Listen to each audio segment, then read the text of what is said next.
के शुरुआती दौर की घटना आज से 3 वर्ष पूर्व घटी। विक्रम रघुवंशी और उसका दोस्त साहिल ने अपनी एक खिलौने बनाने वाली कंपनी खोली थी। दोनों को बच्चों से बेहद लगाव था। ये दोनों मार्केट में हमेशा से नए आधुनिक तकनीक के खिलौने बनाने के लिए जाने जाते थे।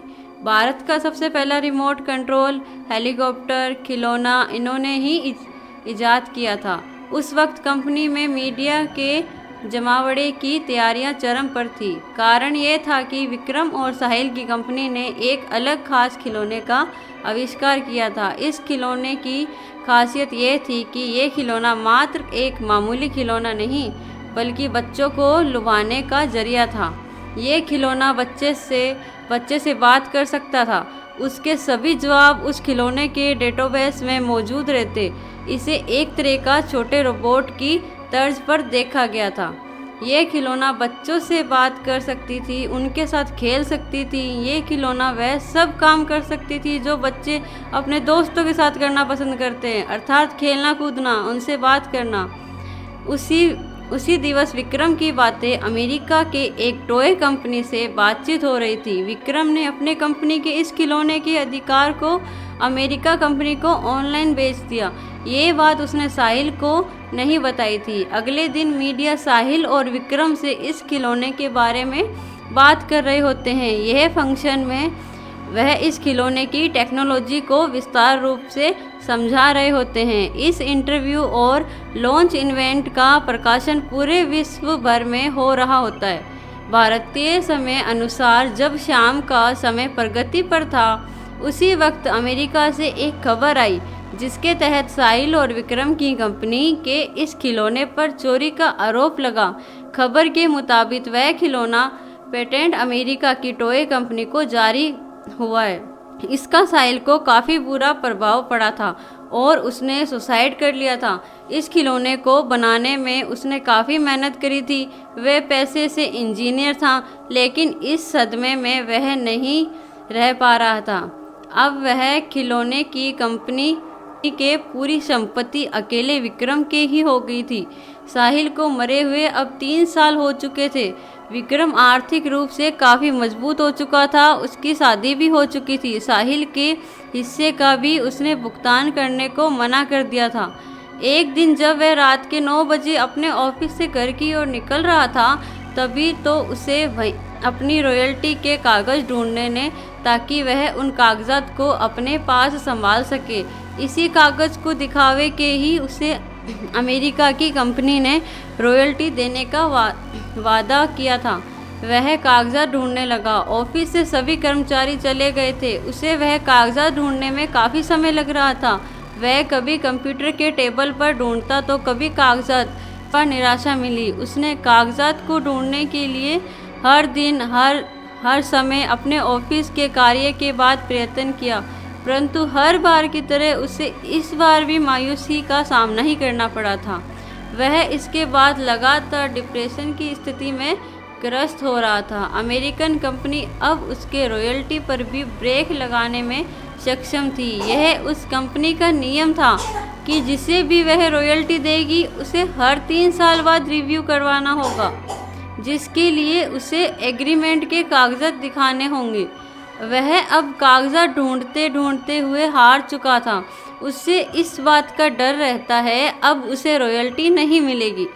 उसकी कंपनी ने बनने वाले खिलौने भी इतने नहीं बिक पाते थे कि अपने घर खर्च को संभाल सके।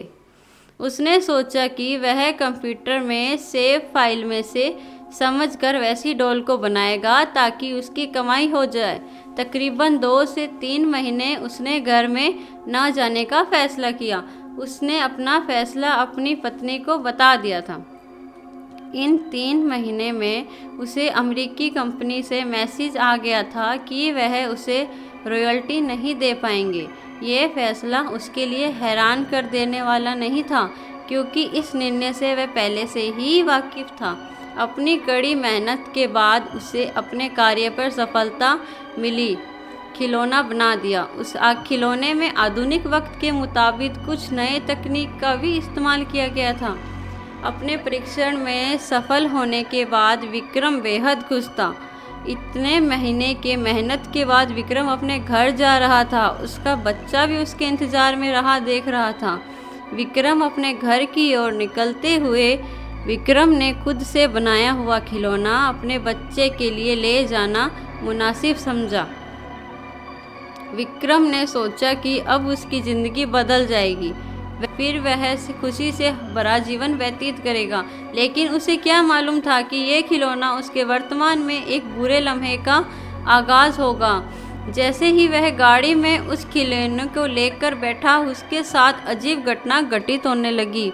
गाड़ी का पेट्रोल अचानक से पूरा ख़त्म हो गया। गाड़ी स्टार्ट भी नहीं हो पा रही थी। कार के गेट खुद ब खुद बंद हो गए। उसे घुटन महसूस हो रही थी। खिलौने में से अजीब सी हंसने की ध्वनि आ रही थी।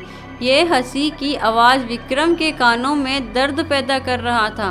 वह बेहोश हो चुका था। जब उठा तो खुद को अपने घर के बाहर पाया। उसके रोंगटे खड़े हो गए। वह घबराया हुआ था। वह डोल लेकर जल्दी से अपने कमरे की ओर भागा।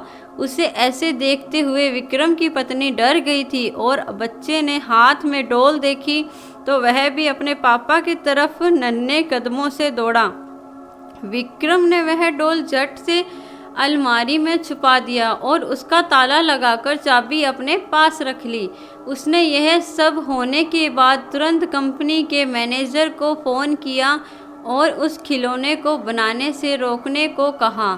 अगले दिन वह अलमारी में उस डोल को निकाल कर समुद्र में डालने का सोचने लगा, लेकिन जैसे ही उसने अलमारी खोला वह हैरान रह गया। अलमारी में वह डोल नहीं थी।